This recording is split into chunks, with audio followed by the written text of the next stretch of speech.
Kia ora. Hi to everyone out there. First up, we've got Juliet sharing a story of connecting with kids through Kids EdChat NZ. That's followed by Melanie and Olivia sharing a story connecting to expert teachers virtually. Then we'll hear from Bronwyn Joyce, learning beyond the walls, and Bron will be beaming in. Kia ora and welcome. Enjoy the conversations.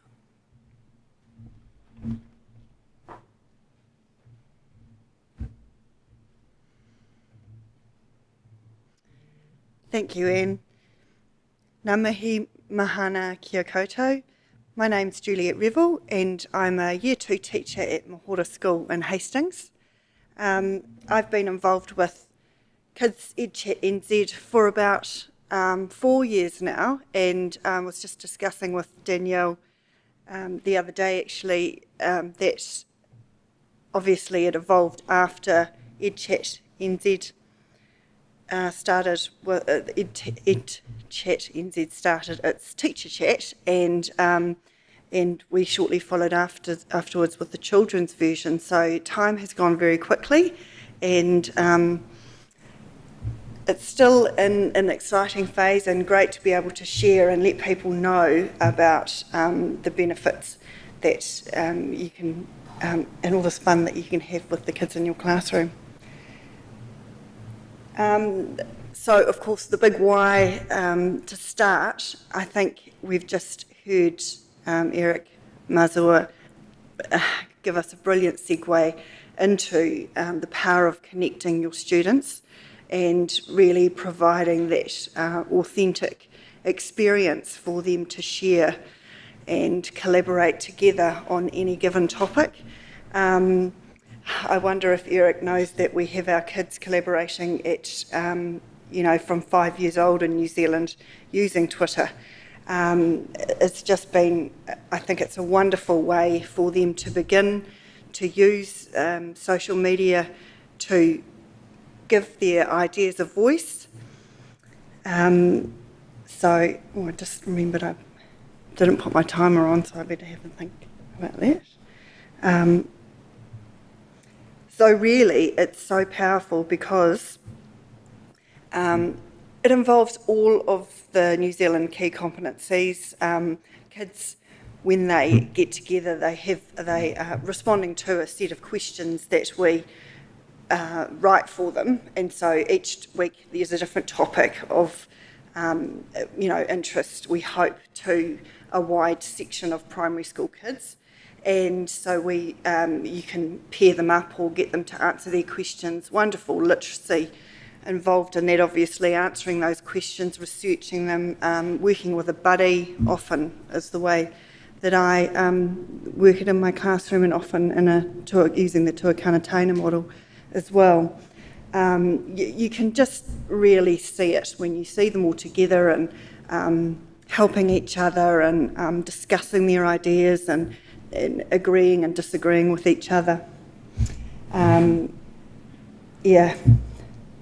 So authentic, and I did love that picture that I've put on that first slide, that just as we are not silos as teachers, we need to model that to our children. So this experience gives them that opportunity. Within term time, we generally leave the last week of the term, so there's about 9 chats per term on a Wednesday afternoon. The questions are put out on our blog on a Monday, and that gives teachers time to prepare with their classes to answer the questions and prepare, do the research, and really dig down deeper with the learning. The moderation, of course, is key, because we always have somebody in the background, one of our team, checking every tweet that goes out. So I'll go further into the how. How did it start? I just sort of talked about that before.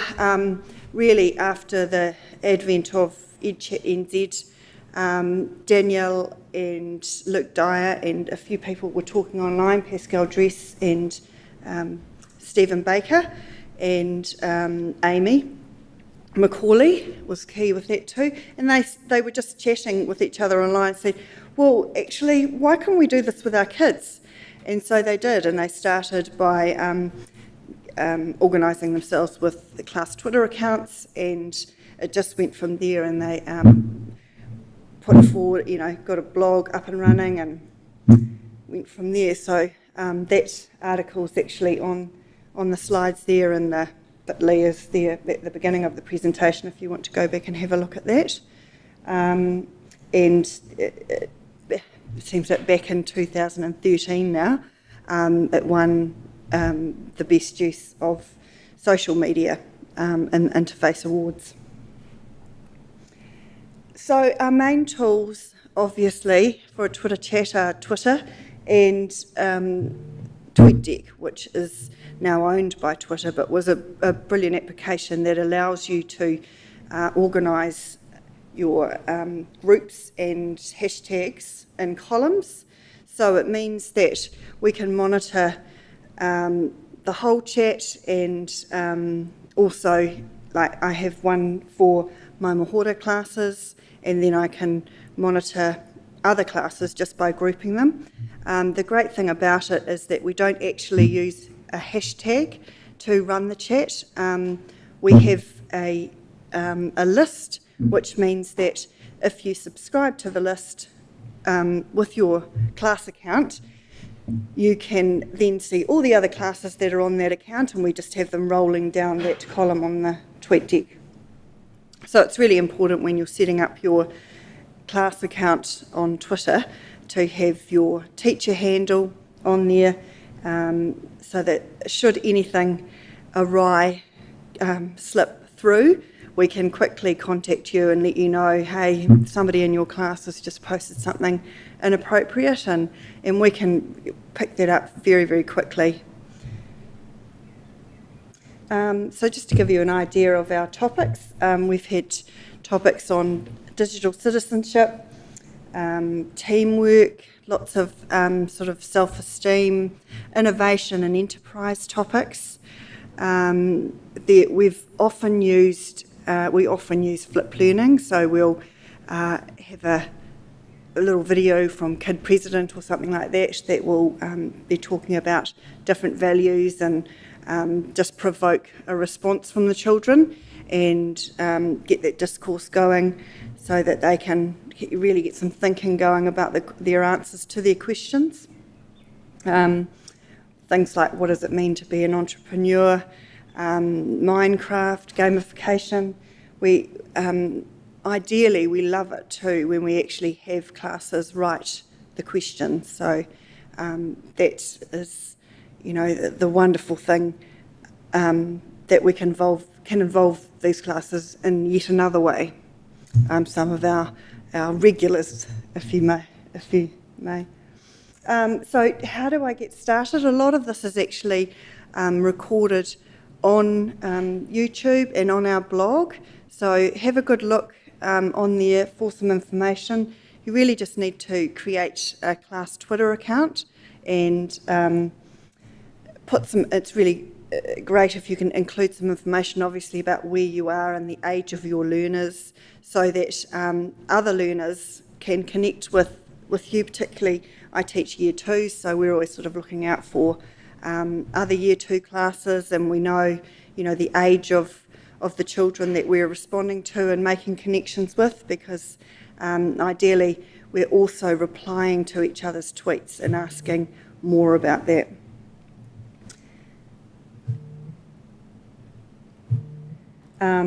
There's also videos that Stephen made about how to use TweetDeck for Kids EdChat NZ. So we've got a lot of resources there that obviously are, rewindable, being on YouTube, and you can go back and have a look, and when you're setting yourself up, just to double check these things. So I'm not going to play that now, but I'll just let you know that they're there. And again, how to subscribe to the list when you have your class account ready to go. This is a really cool tweet that somebody made. I think Stephen might have made it a few years ago, but I love the idea of the anatomy of a chat tweet being pulled apart. So you can see that the parts of a tweet The class has a profile picture, and the username is there, so you may have a class name that you use rather than using room 15, or you call it something unique. Your handle should represent that as well, and often in our school, for example, just as you do with blog accounts, we like to have some uniformity with our Twitter handles so that we can, we know that we're going to tweet to room 6 because they have a specific way that we've set them up. Then, of course, it just has the date of the tweet, and you can see that we use hashtags for our children, just so that they then can go back and look for their own tweets. And generally, I use, this one's Jonty, and it's got RSS, so we start with Mahora Primary School, just MPS, and then put the child's name after that. There's so much, what I love about it is that the learning about the technology comes secondary because the children want to get their message out. They want to get their opinion or the answer to the question out and voice. So often they'll ask each other, oh, how do you do that again? And even my year twos, for example, are learning things like how to capitalise a letter and double tap to make a full stop, those sort of things that they just come secondarily, which is wonderful, and it's the way that, you really want it to be. So, yeah, all the other, then you have the username being replied to and how to reply. The huge thing that I am massively passionate about Kids Chat for is the growth in digital citizenship that it offers. It's starting kids out early in an authentic platform. It's not putting them in glad wrap and saying, oh, you're in this little protected environment. Certainly I use those environments too in my classroom. We use Seesaw and have those opportunities available, but there's nothing like really being pushed out of the nest on to using the authentic social media account. The learning is so real, but in saying that, when you do make a mistake, so this is while we have those safeguards and the chat is moderated, the kids know that this is, everybody reads Twitter, this isn't some, sort of quasi-pretend place that they are voicing their ideas. They know that it goes out to the world and they have to get it right. I use the terminology, the language of success, so we really try to do our best, obviously best spelling, grammar, get everything right, and just we want people to know that when we voicing that opinion or idea that somebody reads it and says, oh wow, room 15 at Mahora School, those kids are really smart. They've got all their spelling right, it just looks sharp. They're going to think we're really intelligent. So it just offers that opportunity to make sure that you're presenting an image, that digital footprint that you're leaving is positive. And of course, I really do believe in modelling digital citizenship from the perspective of teaching kids to be cyber smart, as opposed to going, oh no, we shouldn't be doing that, we should be locking it all down, and gosh no, they can't go on that. And I mean, we know ourselves that there are a lot of our primary school age children using social media, and I just think the more that we can actually use it authentically in schools and teach them the right way to do things, the greater impact it will have for these children down the line.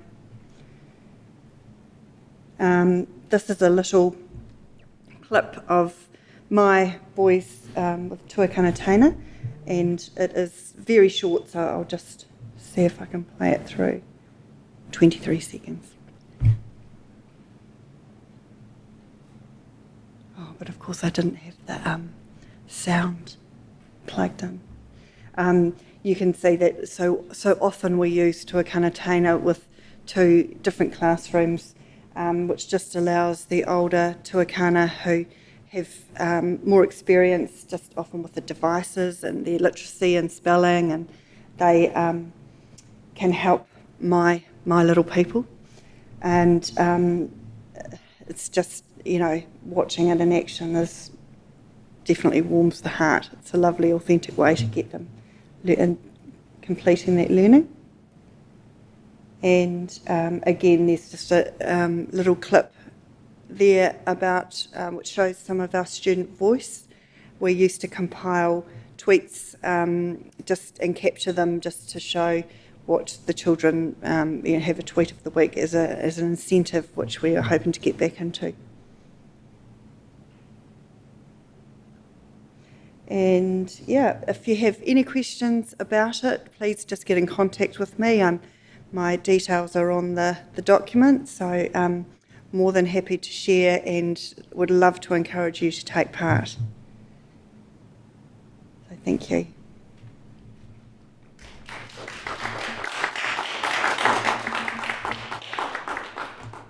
And next up, we've got Melanie and Olivia. Thank you. Right.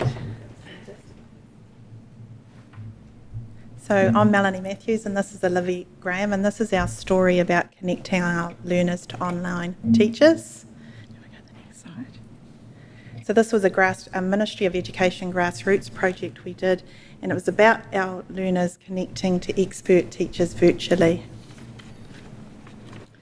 So a little bit more about myself. I'm a Year 2 teacher and Deputy Principal of Wairakei Primary School, and when I began this project, when we put in the proposal with the ministry, I was the leader of the senior school at that time, where the VLMP is offered to our students. And kia ora, I'm Olivia. I'm a Year 5-6 teacher at Whatif Primary School. It's a collaborative learning environment with 4 classes. I'm also a VLMP teacher of Japanese. So Wairakei Primary School is a quiet rural school, and it's in Wairakei Village, which is a 10-minute drive north of Taupo.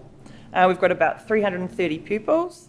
The Wairakei Primary School community includes families living within Taupo, Kinloch, in the village, and on lifestyle blocks and farms, so quite a diverse group.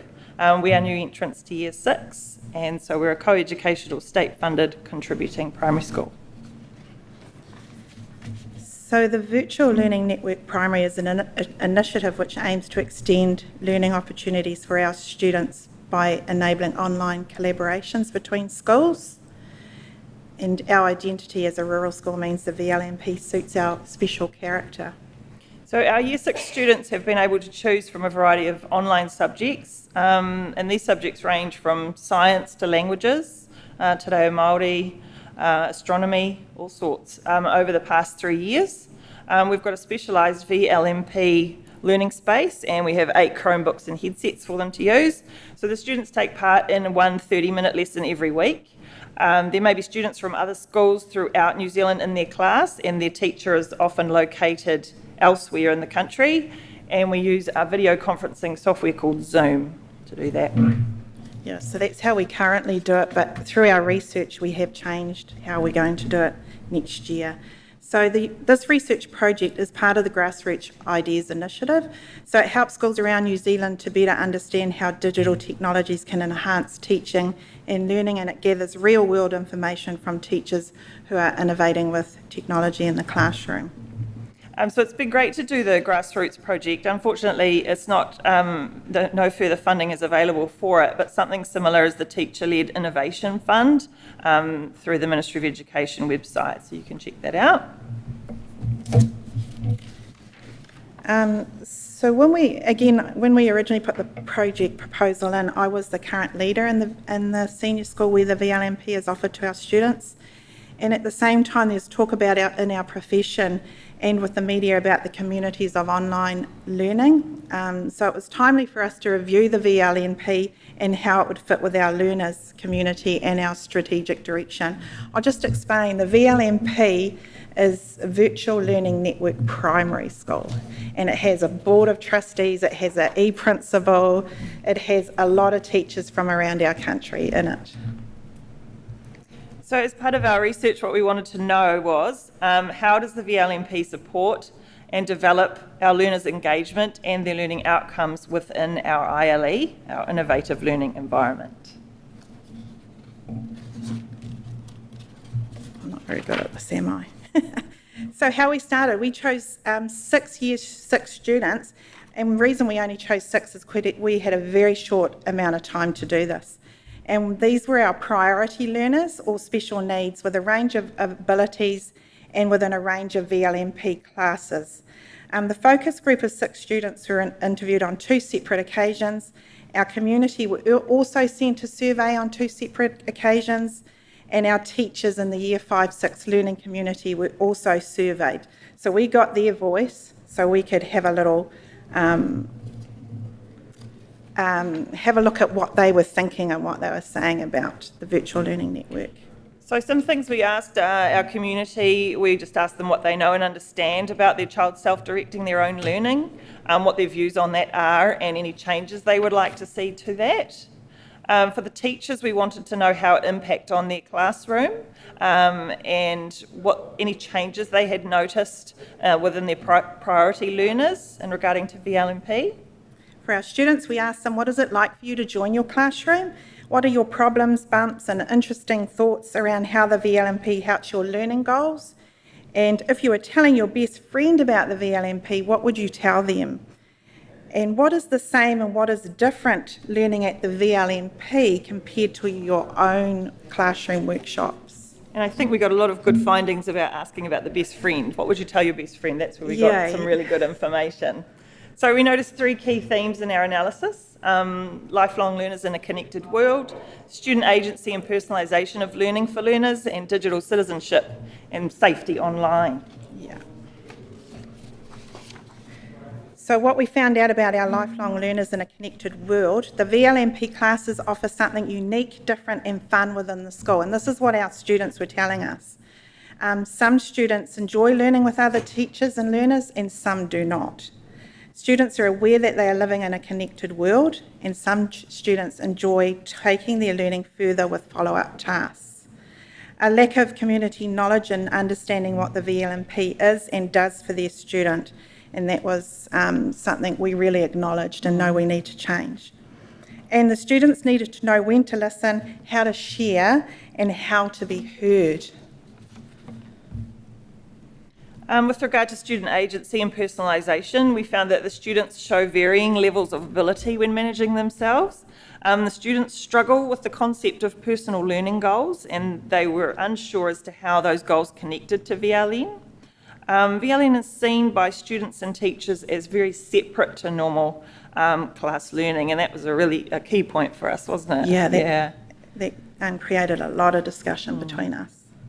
And we also found out that the children really enjoy VLN because it's a very quiet learning environment, so that was another interesting point for us. Yeah.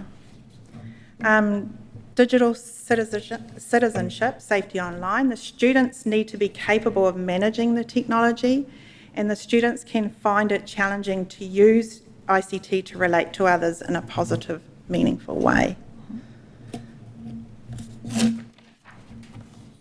So these were our key points and something with which we had great discussions around, and both were regarding student agency. So how their goals connected to the VLN, or didn't connect as it were, and how VLN is very, very separate to the normal class learning.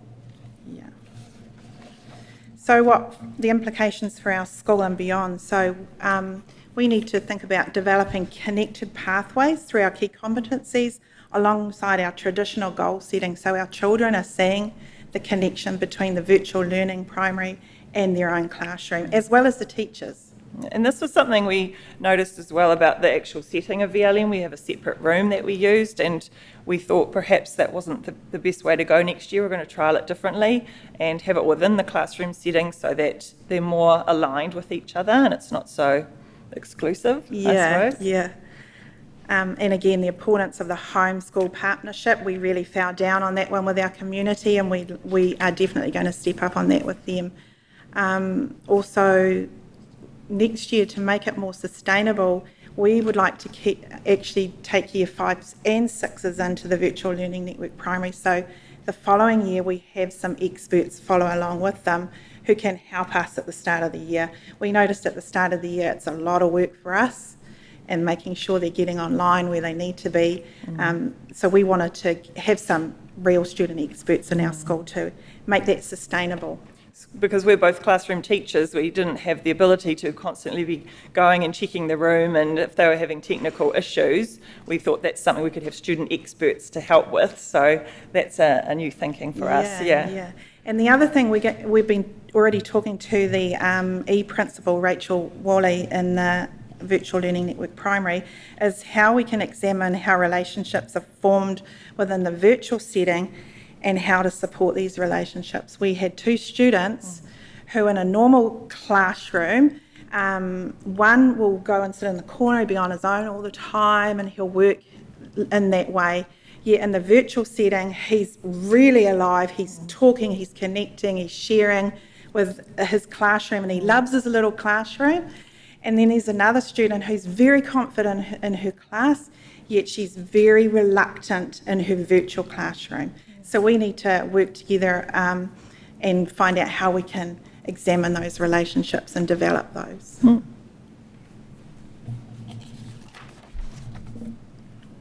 So some conclusions we came to, that the students are engaged within their virtual learning classrooms, and that we would like to continue doing VLN primary. We know that our Year 6 students look forward to doing it, so we're definitely going to maintain that for them.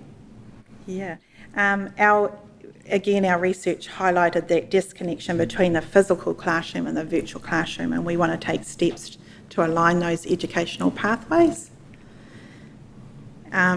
Also, the VLNP strongly supports the key competencies outlined in the New Zealand curriculum, especially managing self, and this lends itself well to connecting learning goals in both the virtual and the physical classroom.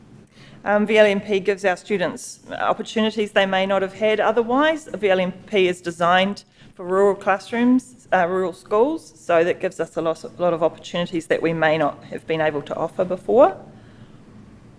Yeah, and again, we see it happening again in 2018 with a large 2-year group, so we've got sustainability. And that's just our acknowledgements of all the people who were involved in our project, and we were very fortunate to have some real great experts support us along the way.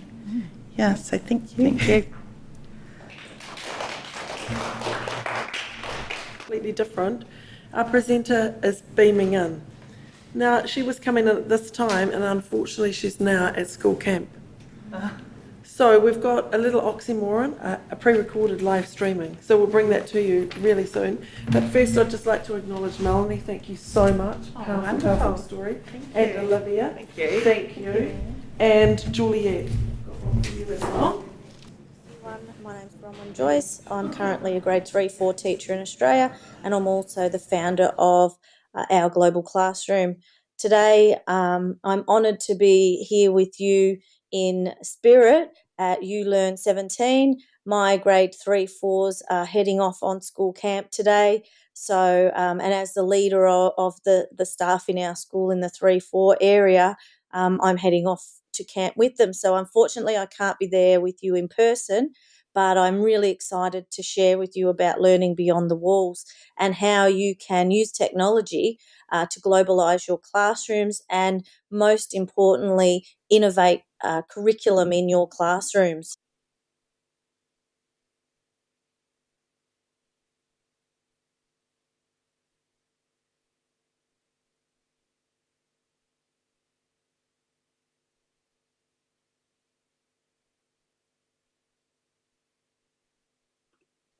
I'd just like to start by giving you a little bit of background about my journey over the last 5 years.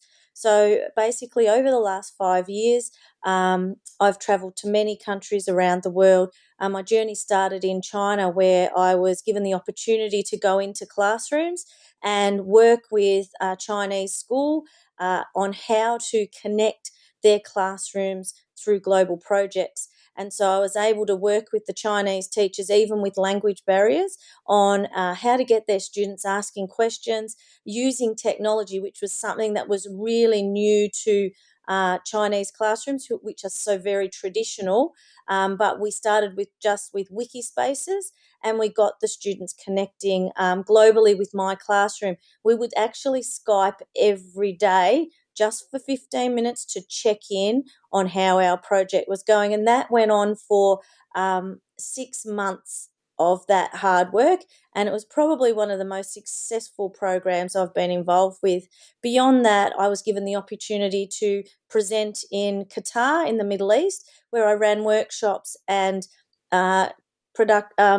produced a presentation that shared my passion for bringing the world into the classroom, because I feel that it's really important that our kids are actually learning about the world, but as they're learning about the world, they're learning with the world. So in my classrooms, my students know they're very global and they know a lot about the world.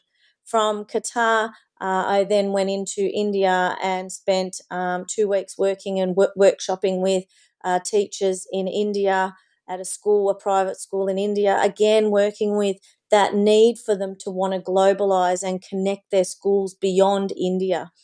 The biggest problem we found there was that the Indian schools were lacking the access to technology. So that experience was really eye-opening on ways that we could make those connections work without all the new fancy technology that is actually out there. So from India, I then went and spoke in Argentina, and then went on to Brazil, where I also presented at a conference in Brazil. In Brazil, I spoke about the importance of bringing charities into the classroom and teaching our students about different charities that are around the world. And one that I was really passionate about is the Katoa charity that comes out of Canada, and it's just $1 can make a difference. So I would encourage people to look up Katoa. It's a fabulous cause and a great way, Katoa classrooms, to bring the world into your classroom. Probably one of my most honoured visits has just happened in the last 10 weeks, where I was given the opportunity to travel to Minnesota in the US and speak about my philosophy of education on Flipgrid's live stream launch out to the world. So Flipgrid were lucky enough to bring me to Minnesota, where I spent 3 days with some amazing US educators. I was the only international educator there, and I was able to share my passion with them, and also share the grid that I produced, which has got 40 plus curriculum innovative topics that I'll share with you shortly.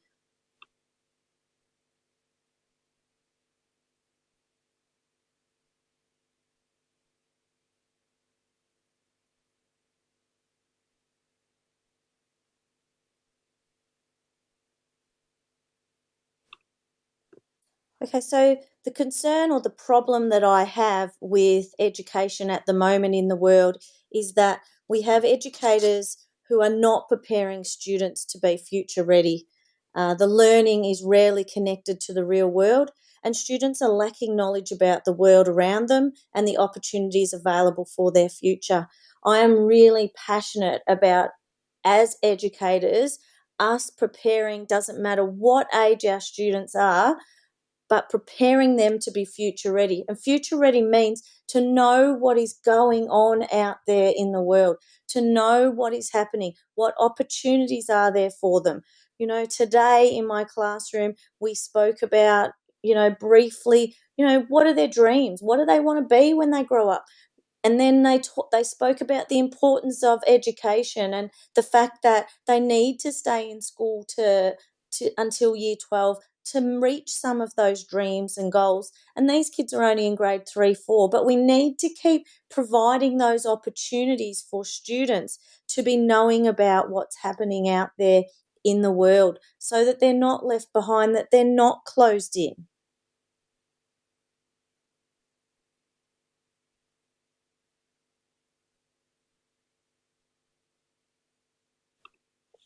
So as we sit here today, and for those that are in the room, for those that are virtually joining in, what actually defines curriculum innovation.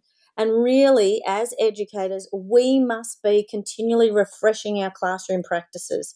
We need to be achieving the best outcomes for our students. We need to be accessing information about teaching and learning materials to help implement the programs that will meet the changing needs of students, not just locally within our local schools and communities, but also globally.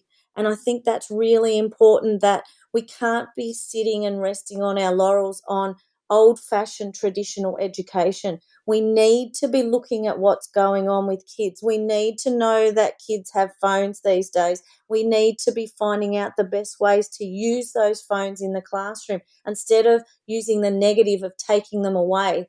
We need to be using technology because students are, they're not getting books at 3 years of age anymore. They're actually receiving iPads at 3 years of age. So we need to be moving with what is happening now in the world. And that means that we need to be innovating our curriculum and what we're actually doing in the classroom.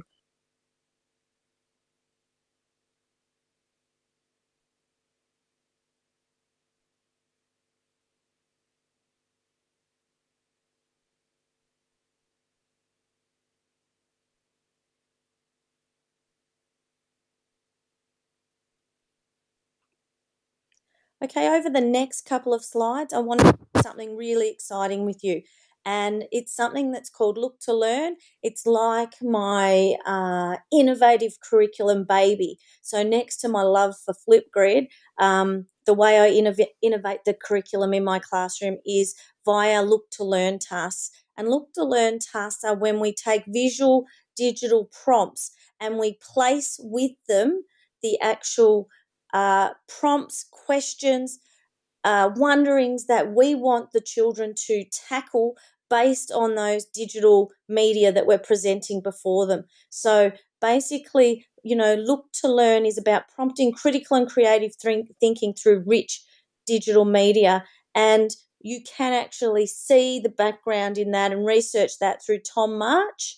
But I will actually, on the next slide, show you the link to my website, ourglobalclassroom.com, where you will find 186 plus Look to Learn critical thinking lessons that are linked to rich digital media.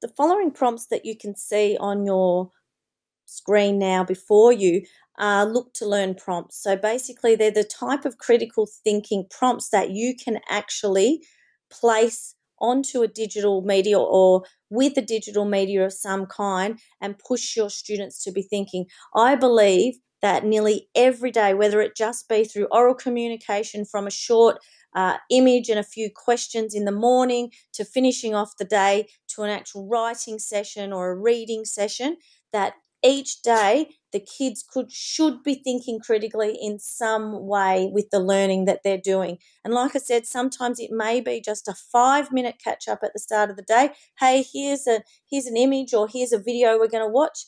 Let's see, what about this puzzles you? What are you thinking about when you see this topic? So on the actual Our Global website, Our Global Classroom website, you will actually see a page that says Look to Learn. On that page, if you click on that, you will actually locate 3 different pages of all of these prompts that you don't even have to think up of your own. The prompts are already there for you to use and trial. And if there is any concerns at all, please do not hesitate to send me an email or tweet me, and I'm happy to help out in any way.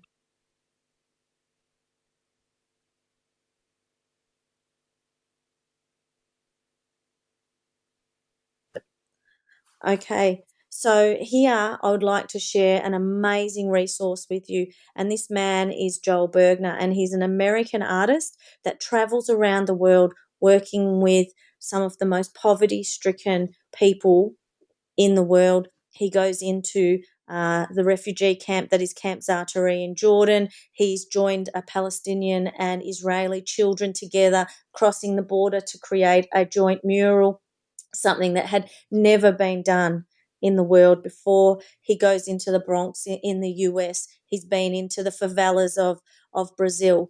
He is one of the most amazing men I've ever met in my life. And I was lucky enough to meet him 6 months ago. He flew into Melbourne and invited me down for dinner to Melbourne to meet him. So I've been using Joel's work in my classroom now for about 4 or 5 years.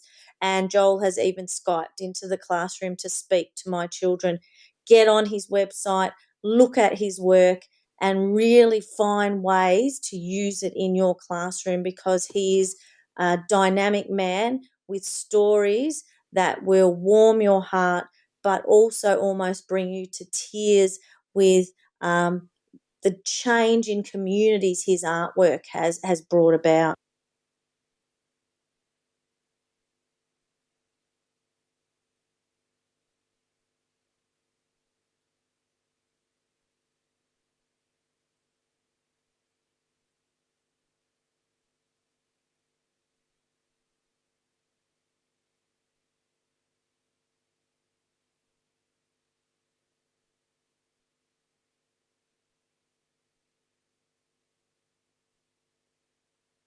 There is no doubt that the world needs to reach 2030, which is the actual deadline of achieving the United Nations Sustainable Goals.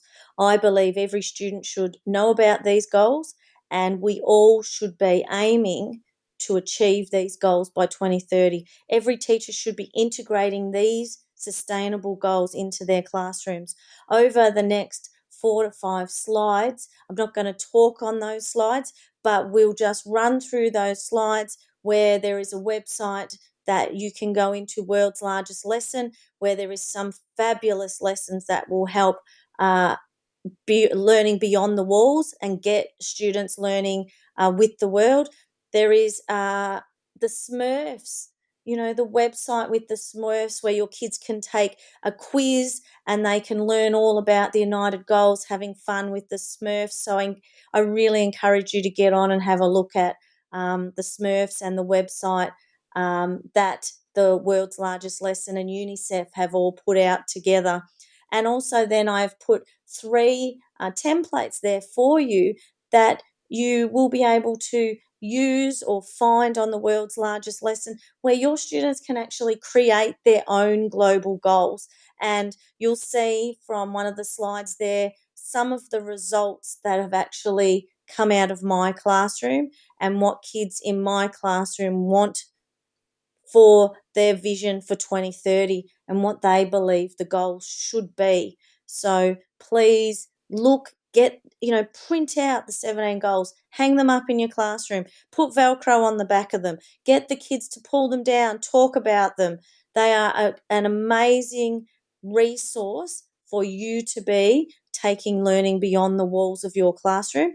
And every single classroom, I am pushing and working with people all around the world to get these goals into classrooms. So hopefully I can provide you and help you with some resources there that will be able to enable that to happen for you.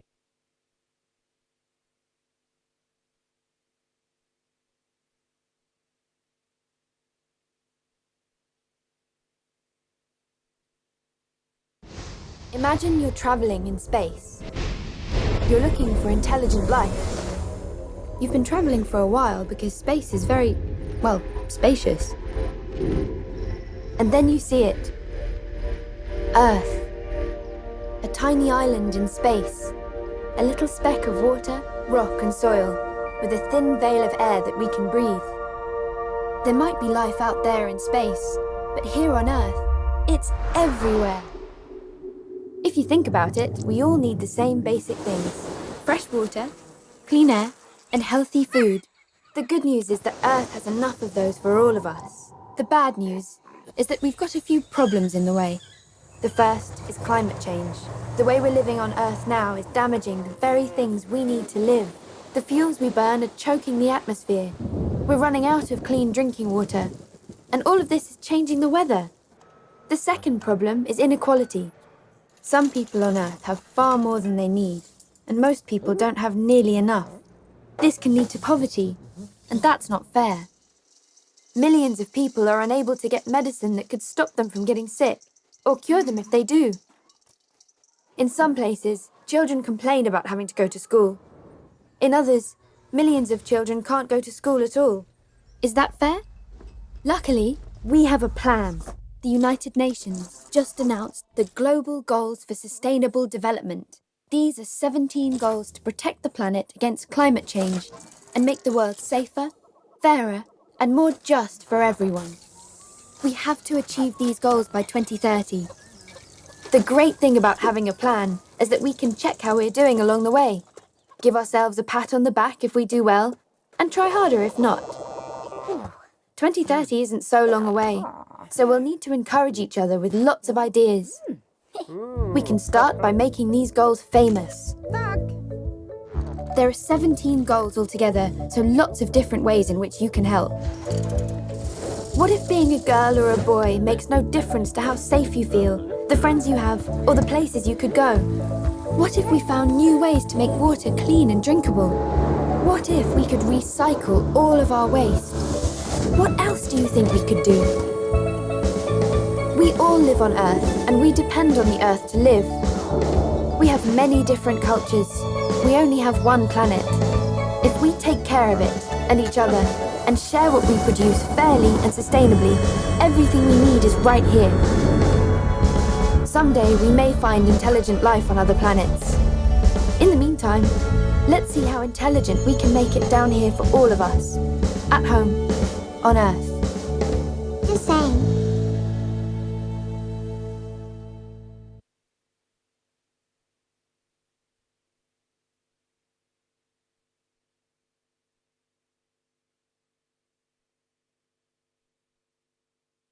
http://www.smallsmithspeakgoals.com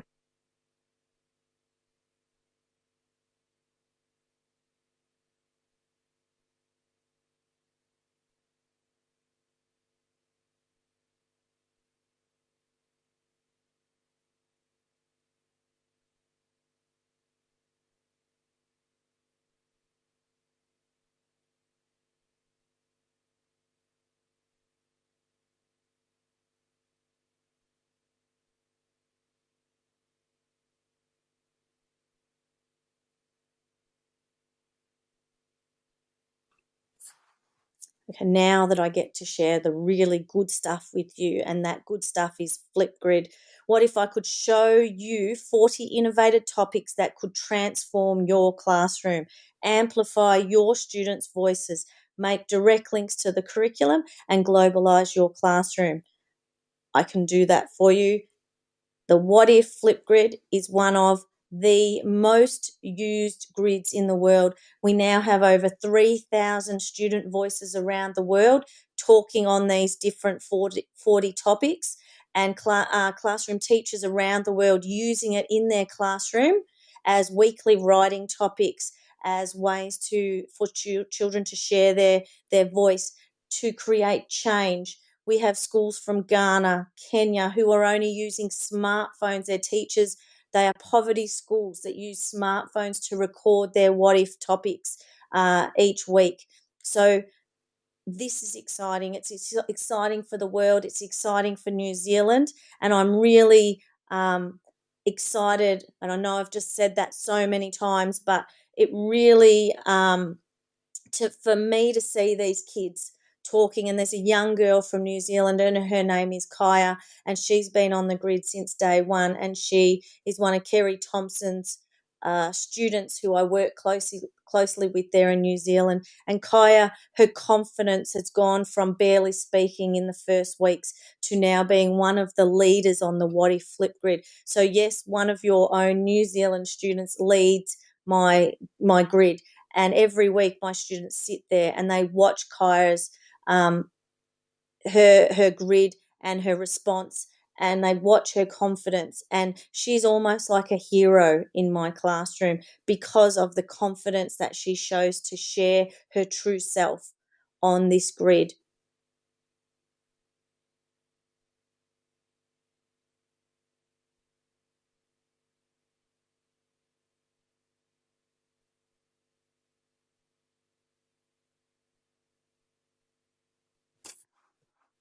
So what is the Whatif Grid actually about? Well, let me tell you that every topic is linked to the United Nations Sustainable Goals. You will find topics covering a diverse range of the curriculum, and not just a curriculum that is here in Australia, curriculum that can be linked to any curriculum around the world. And I know there is a school in New Zealand where Kerry works, and she uses this grid and has been using this grid with her students now for nearly 5 months. So it does fit the New Zealand curriculum. Topics are multifaceted, so lessons can be sequenced across the week. Students present to a global, authentic audience, so they will know that their work is going to be seen and watched. The grid is moderated. Every post is moderated by myself with 3,000 plus student voices in 5 months.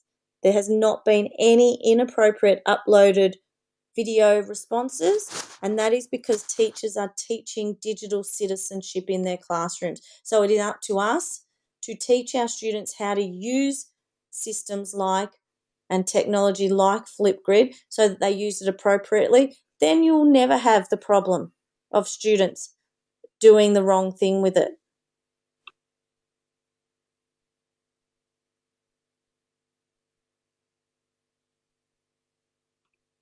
Over the next few slides, I've just provided you with one of the examples that you'll find on the Whatif Grid, and this one is around a home in Zaatari refugee camp. And the reason I have pointed out this actual topic is there is 2 links on it, and you are able to take your students on a virtual trip around Camp Zaatari. So there is 2 different virtual links there. The first one takes you inside the camp, and the kids are able to see the vast desert. They're able to see the types of houses the refugees live in, the school, the children. And then there is another one there, which is the story of Sidra. And Sidra talks about, in a 3D story, around what it was like travelling to Zaatari camp, what's at the camp, and she takes you on a tour of the camp, and at the end she shares her heartfelt feelings about how she feels about already being in that refugee camp for a year and a half. I recommend you having a look at this topic and just letting your kids play and look inside the refugee camp through the virtual links that are provided there.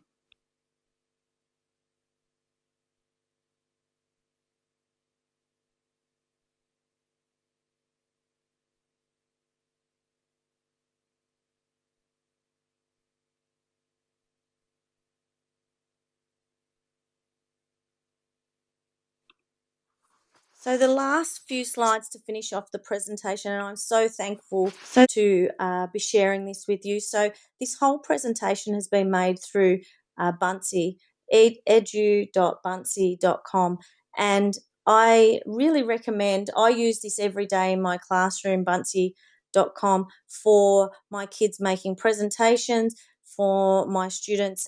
We don't actually publish in Word anymore. All the kids publishing is done through Bunsey. So I've just popped that slide in there for definitely as a resource that I suggest you have a look at and look at using in your.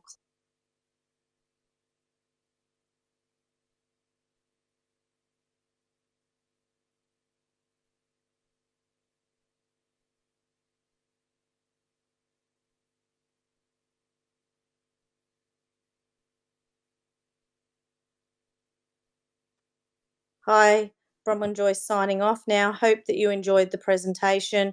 Sorry that I couldn't be there with you at uLearn 17. Just be thinking about me heading off on school camp with my 78 grade 3s and 4s. Check out all the great things that I've shared with you today. Join Flipgrid, create some grids, use that free promo. Try Bunsey. make some look to learns and get your kids critically thinking and get connected with my class through Beluga. Join on, get your kids on, and great opportunities for you guys. Thank you, Anne, for allowing me to be here, and to everybody over there, have a great conference, and I look forward to working with you and learning with you in the future. Round of applause to all of our presenters today. Powerful stories of learners connecting, authentically engaging. Very, very powerful, very in awe of your stories. Now it's our time to chat. Wonderings, questions. Must have something. You've got these people in the room. It's a great chance to have your questions. How many class projects in your school actually take part in the Kids EdChat? Is it the majority of your classes or a few of them? A few classes, yeah, just a few classes in our school, yeah. Oh, love that. Okay, so my question was how many classes within your school actually take part in the Kids EdChat? Probably about three or four. Yeah, there's about 16 or 17 classes in our school. Yeah, and generally how I start it, because it's, thank you, it's really nice for teachers to, to just have our support too, because often the teacher is not that, confident running it, so that's the,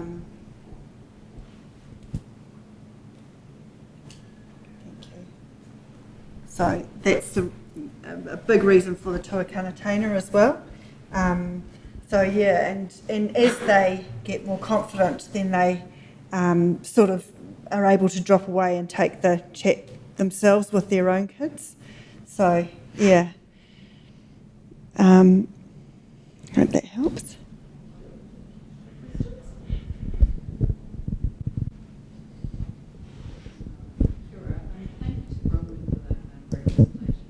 I'm just wondering whether there's a group which is specifically designed for connecting up areas of the Pacific, given New Zealand's position and concerns around global warming and its massive impact on low-lying islands around the Pacific, and given our numbers of Pacific communities that have New Zealand as their home.